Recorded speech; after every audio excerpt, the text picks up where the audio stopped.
Hello, আসসালামু আলাইকুম।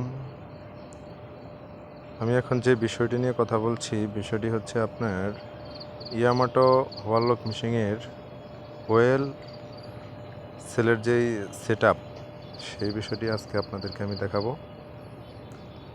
এই যে দেখেন, আপনার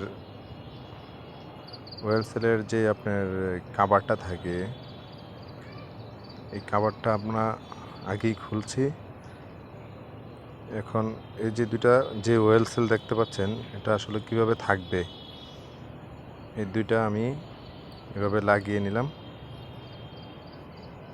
আর উপরে কাভারটা দিলাম।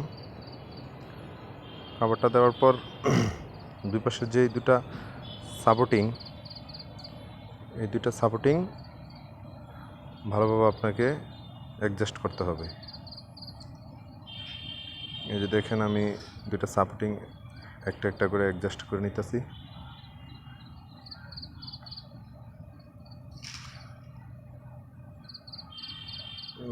স্ক্রুগুলো মোটামুটি লাগানো শেষ পর্যায়ে।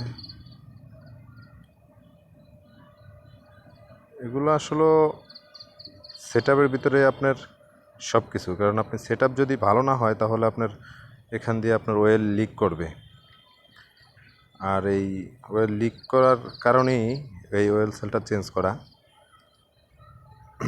এই যে দেখুন, দুটা সাপোর্টিং সুন্দরভাবে লাগিয়ে নিলাম।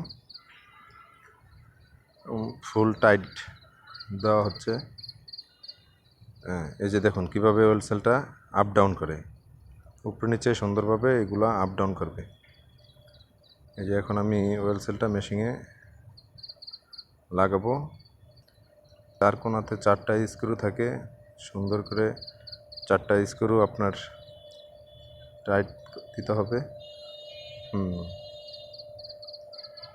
এটাই আসলে মূল বিষয়। এটা আপনার 100% শিওর হয়ে না লাগালে হবে না।